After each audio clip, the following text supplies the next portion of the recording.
Hey Facebook family, yours truly with a different message for you today. It'll be a little different, but bear with me. I'm going to start off with some facts. Okay, the human body is made up of 50 to 80% water.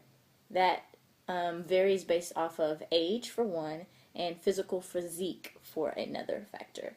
Now, the Earth's surface is 71% water. Is covered in 71% water, excuse me. Okay, now water, as we know, is composed of 2 parts hydrogen, 1 part oxygen. Okay? Now, hydrogen is extremely flammable. And oxygen, believe it or not, supports combustion. Go figure, right? Hydrogen in its purest form is very dangerous to the human body because we cannot breathe it in. Fact, remember that as well. Okay, moving forward. In order to get water, you need your 2 parts hydrogen and your 1 part oxygen. Flammable, supports combustion. I'm going somewhere with this. Follow me. Anyways, I'm going to read for a second. Don't want to miss anything important. I wrote a few things down, so follow me. In order to get each atom, electron, to link up, it requires a burst of energy. And that's where it gets a little tricky, because that spark is what creates the explosion that gives us water. But if done incorrectly, that spark could turn into a larger explosion that can take a ship, yes, a real life ship, out in a matter of seconds. That explosion will give you fire. That fire, ship, goodbye. Got it? Okay.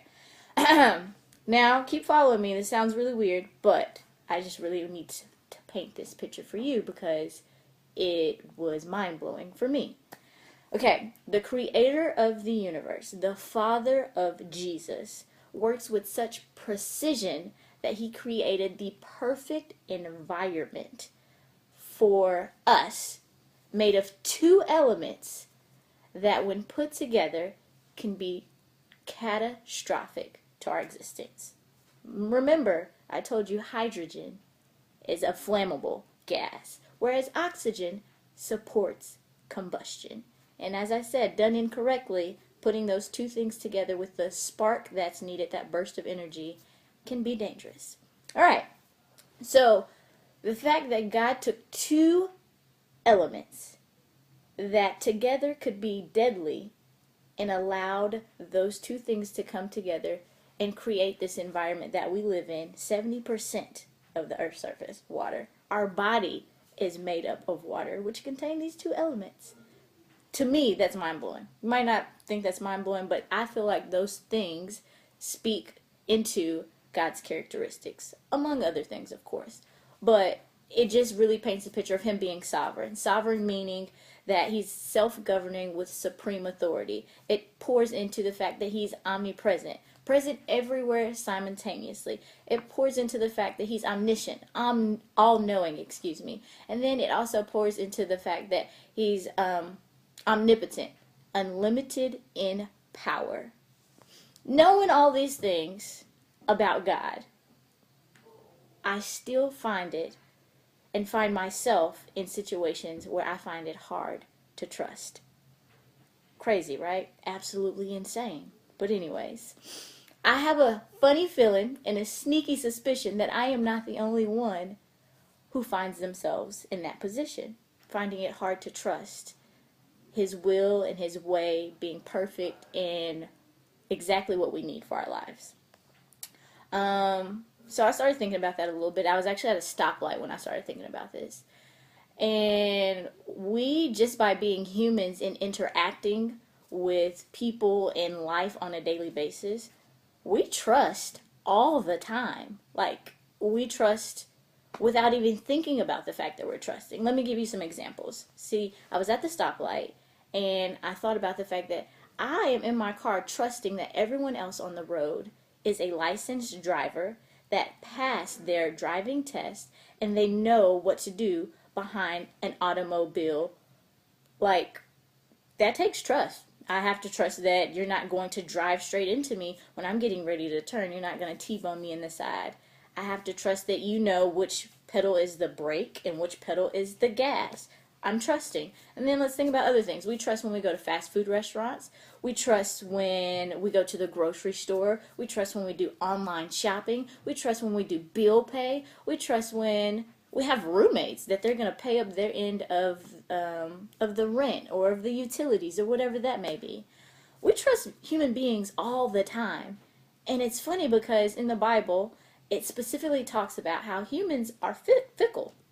In Hosea chapter 10, verse 2, it talks about how the heart is fickle. And then in Hosea chapter 10, verse 4, it talks about how we make promises and don't always follow through. Does that sound like the human race to you? Because it sounds like the human race to me. I've made promises that I haven't kept, unfortunately.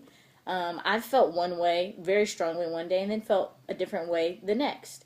Those are just human characteristics. However, we have God, the promise keeper. Isaiah 55:11 talks about when his word comes out of his mouth, it will not, I repeat, will not return to him void.